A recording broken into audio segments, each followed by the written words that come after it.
ফাইজলামি চলছে আমাদের সাথে? আমরা তো হলেই যাওয়া ধরছি, আমরা কি এখানে মারামারি করতেছি না? আমাদের কাছে কোনো অস্ত্র আছে? সবকিছু পারে সাধারণ শিক্ষার্থীদের জন্য, যারা সন্ত্রাসী, যারা কুলাঙ্গার, তাদের সাথে কিছু করতে পারে না, তখন তারা পুতুল হয়ে দাঁড়ায় থাকে। মগের মূল্য পাইছেন নাকি আপনারা? হল ছাড়তে বলতেছেন না, বাসায় দিতেছেন না, বাসায় হলে থাকতে দিচ্ছেন না, বাসায় দিচ্ছেন না, কি গুলি করবেন করেন? একটা আবু সাইদ করতে আরেকটা মুশফিক করবে করেন। যখন আমরা ইয়ে হয় তখন এসে দাঁড়ায় থাকে। পুলিশ রাখা হয়েছে কেন? জনগণের নিরাপত্তার জন্য। নিরাপত্তা যখন দরকার তখন থাকে না, বাকি সময় দিতে পারবেন না।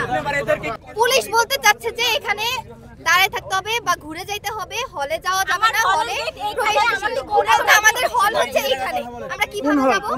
আমরা চাই না যে আমাদের হল অকারণে বন্ধ হয়ে যান, এজন্য আমরা এসেছি। আমরা এখানে অবস্থান নিতে এসেছি, আমরা শান্তিপূর্ণ অবস্থান নিয়েছি এবং এখন আমরা আমাদের হলে ফিরে যাচ্ছি।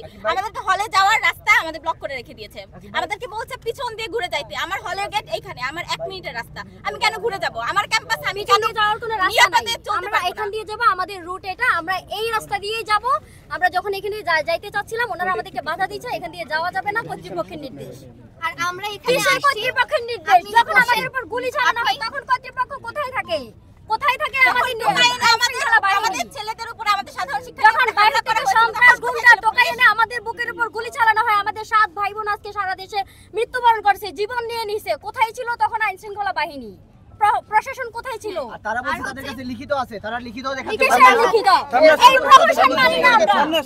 কোন ধরনের পরিকল্পনা ছাড়াই আজকে ওনারা সিন্ডিকেটে সিদ্ধান্ত নিছে যে শিক্ষার্থীদেরকে হল ছাড়তে হবে, ক্যাম্পাস ছাড়তে হবে।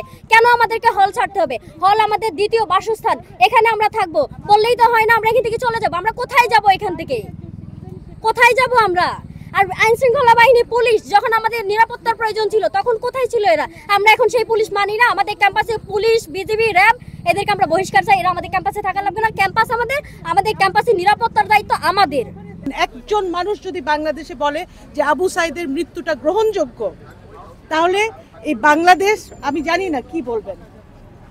এটা বলার ভাষার ঊর্ধ্বে চলে গেছে।